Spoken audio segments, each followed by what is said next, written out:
Morning, dear students. The family description and morphology of flowering plant we studied here. The first family for your NCERT book is the family Fabaceae. इस family को पेपलियोनेसी के नाम से भी जाना जाता है और ये लेग्यूमिनेसी फैमिली की सब फैमिली है। यानी लेग्यूम मतलब होता है फलीदार पौधे, जिनकी फली हो, यानी मटर की फली, सेम की फली, यानी फलीदार जितने भी पौधे होते हैं उनके जड़ों में आपने पढ़ा होगा राइजोम नाम के बैक्टीरिया रहते हैं, राइजोबियम। ये राइजोबियम क्या करते हैं? ये राइजोबियम रूट नोड्यूल्स में पाए जाते हैं और नाइट्रोजन फिक्सिंग का काम करते हैं।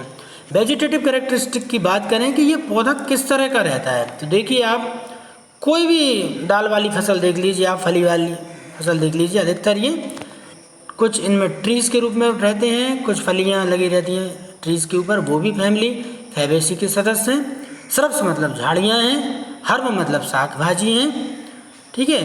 जैसे कि मटर रूट में रूट नोड्यूल होते हैं जिनमें कि राइजोबियम नाम के बैक्टीरिया एंटू फिक्सेशन का काम करते हैं।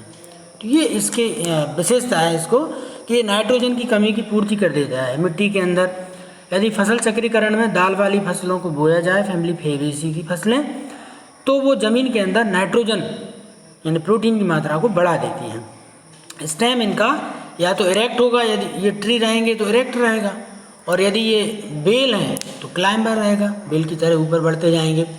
पत्तियां इनमें अल्टरनेट लगती हैं, यानी यहाँ पर ये स्टेम है, यहाँ पत्ती लगेगी, यहाँ पत्ती लगेगी, यहाँ पत्ती लगेगी, यहाँ पत्ती लगेगी, तो अल्टरनेट पत्तियाँ इनमें लगती जाती हैं, तो अल्टरनेट कह सकते हैं। फिलोटैक्सी है, पिन्नेटली कंपाउंड पत्तियाँ रहती हैं, सिंपल रहती हैं, ये पिन्नेटली कंपाउंड कहलाता है। इस तरह की पत्ती यदि स्ट्रक्चर बनी हुई है तो ये पिन्नेटली कंपाउंड लीफ कहलाती है। स्टिपुलेट है, यानी यहाँ पर एक छोटा सा स्टिप्यूल भी पाया जाता है।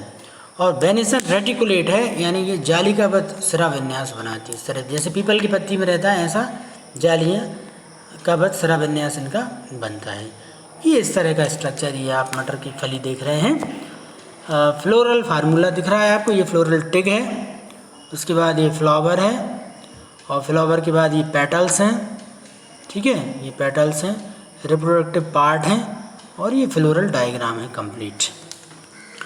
तो यहाँ पर आप देखेंगे ये जो रहते हैं ये कैलिक्स रहते हैं, अंदर वाले कोरोला रहते हैं, ये एंड्रोसियम है, ये जो कीड़े जैसे दिख रहे हैं, और ये गायनोसियम है जिसको जी के द्वारा शो किया जाता है।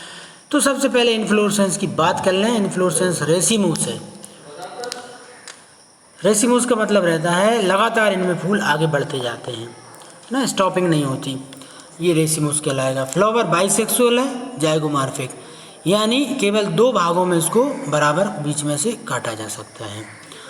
कोरोला देखें तो पेटल्स 5 हैं, डाइकोट की पहचान है। पॉलीपेटलस हैं, यानी अलग अलग हैं, आपस में जुड़े नहीं हैं, और इनमें देखें तो कील पाई जाती है, इनक्लोजिंग स्टेमन, जहाँ पर ये वैक्सिलरी एस्टिवेशन पाया जाता है। वैक्सिलरी में क्या रहता है? एक तरह का ऐसा छत्रक रहता है, इस तरह से फ्लावर रहते हैं और यहाँ पर ये बना रहता है, यानी ये इस तरह का जो कहलाएगा इसको ही हम वैक्सिलरी एस्टिवेशन कहते हैं। जहाँ तक एंड्रोसियम की बात है तो एंड्रोसियम 10 हैं और 2 प्रकार के रहते हैं एंड्रोसियम। ये आप इस डायग्राम को भी साथ में देखते जाएंगे तो आपको समझ में आता जाएगा।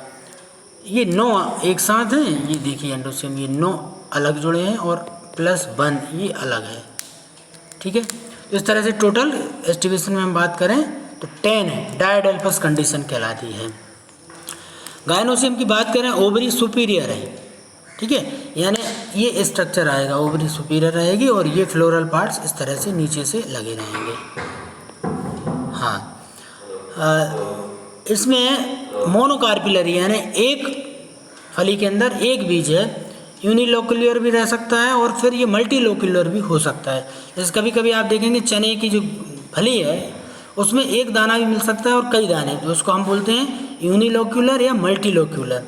कार्पल तो एक ही है, मटर की फली तो एक ही है, लेकिन उसमें लोक्यूल बने हुए हैं, अलग अलग खंड बने हुए हैं। फ्रूट्स की बात करें तो लेग्यूम मतलब फली कहलाता है ये, इसमें बीज एक से लेकर अनेक हो सकते हैं और ये एंडोस्पर्मिक नहीं होते, नॉन एंडोस्पर्मिक है। ये फ्लोरल फार्मूला है, परसेंटेज का मतलब ये जाइगोमॉर्फिक है, मेल और फीमेल फ्लावर दोनों पाए जाते हैं। कैलिक्स 5 हैं और आपस में जुड़े हैं। जब आपस में ये कैलिक्स 5 जुड़े रहें तो इनको ब्रैकेट के अंदर रख देते हैं। कोरोला 5 हैं, 2 आपस में जुड़े हुए हैं, ये 2 नीचे वाले 2 आपस में जुड़े हुए हैं, तो इनको 2 को ब्रैकेट के अंदर बंद कर दिया, प्लस 2 फ्री हैं, ये वाला और ये वाला, और एक इन दोनों को ढके हुए है, ये सबसे टॉप वाला। तो इस तरह से ये 5 पूरे आपके कोरोला हैं। ठीक, उसके बाद एंड्रोसियम 9+1 और gynoecium superior ovary. Economic importance है कि many plants belong to the family Fabaceae are source of pulse. दालों का महत्वपूर्ण सोर्स है ये फैमिली फैबेसी। चना, अरहर, सेम, मूंग, सोयाबीन, है ना, ग्राउंड नट। और डाई जो है नीले रंग का जो डाई रहती है वो इंडिगोफेरा टिंक्टोरिया कहलाता है, नील जिससे मिलता है हमको ब्लू कलर। और सन हेम्प फाइबर फोडर भी इनसे हमको मिलते हैं। और बहुत सारे ऑर्नामेंटल और मेडिसिनल प्लांट जो मुलेटी है वो फैमिली फैबेसी के ही है। ठीक है, अगले दिन हम दूसरी फैमिली पढ़ेंगे। Thank you.